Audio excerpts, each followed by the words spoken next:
What are the 3 pillars or the earliest lines of code in a person's growth process?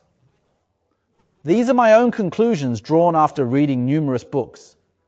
They might not be perfect, but I believe these 3 directions are pretty reliable. The first one is unconditional love. A person's inner energy stems from love. Why do you want to contribute to society, explore, solve problems, start a business, or get into politics? It's because you love society, you want to contribute. But when someone stops loving themselves, stops loving society, they lose the drive to create. So giving children unconditional love is crucial. What does unconditional love bring? Trust, respect, a sense of security. All of these come from unconditional love. But is this easy? It's the hardest part. Though every parent says they love their child the most, I rarely hear of parents who hate their kids. Of course, there are some, but not many. Most parents love their children, but establishing unconditional love, that's a skill. Why? Because we have to fight against 2 things. One is called exchange, the other threat.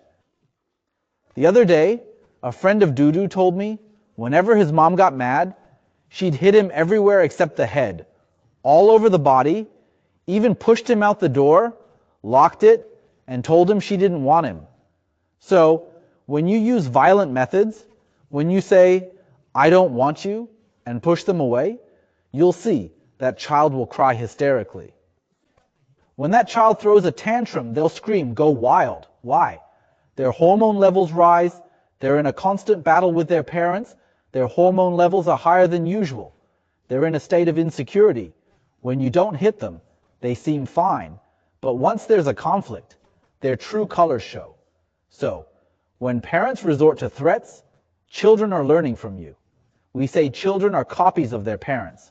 So, before puberty, how you treat your child, how rough and easy you are with them, will determine how brutal their teenage years are. It's that simple, because they're learning from you. They're learning all the ways to handle problems. Oh, so the best way to handle problems is to push someone away, slam the door, run away from home. So, once they develop these abilities after puberty, they'll use all the problem-solving methods they've learned from you, and they'll apply them first to you. And using these methods of threat and exchange will make children develop a rebellious attitude towards things they should be learning and practicing. Why? Because many parents have a habit where no matter what their child wants, they say, if you rank up in the exam, if you read that English book, or if you do something for me, I will reward you. You're always communicating with your child through this exchange method, and eventually, the child won't feel any joy in learning anything. That's the allure of exchange and threat. Why do so many people like using this?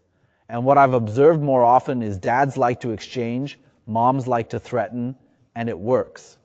The core reason is the child's love for us far outweighs our love for them.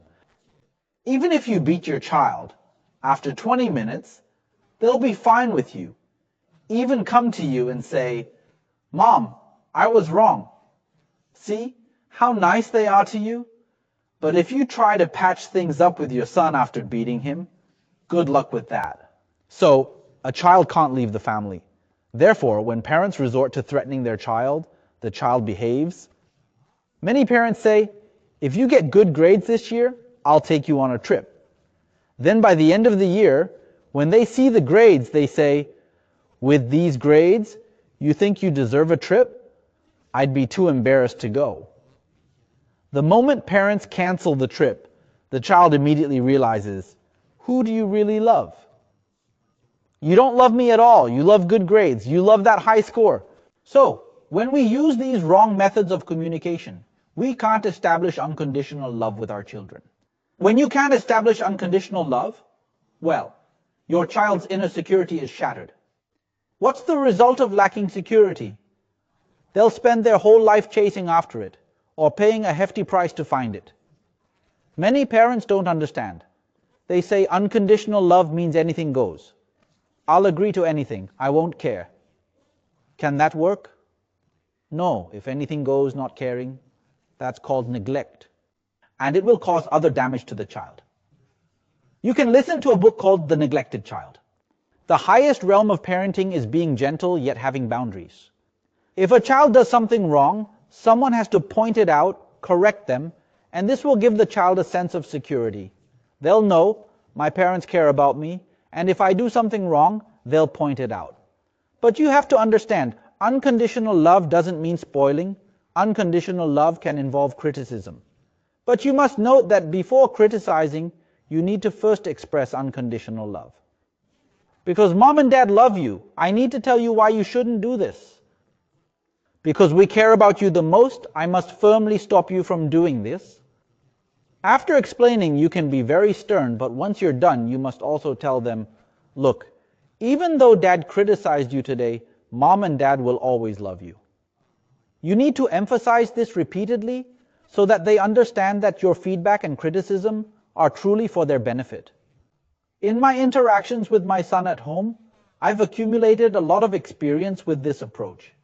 I can clearly see that following the methods suggested in books is effective and requires little effort.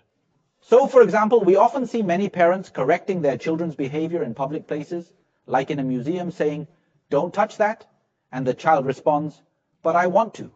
Why? Why is it that the more you correct them, the less they listen? In reality, the child is constantly testing your limits.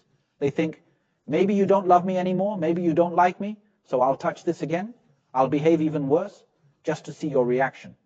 And finally, when they get scolded, they'll say, "See, you don't really love me." And then they'll reset. It's a process of constantly testing boundaries, then feeling disappointed, upset, getting a beating, and returning to normal. It becomes increasingly difficult because the child isn't sure if you really love them. They expend a lot of mental energy on this issue. When I take my son to the museum, he's excited and wants to run around. I just make a shh gesture, and he'll look at me seriously, nod, and obediently walk around for hours. Why? Because he's never doubted that dad loves him.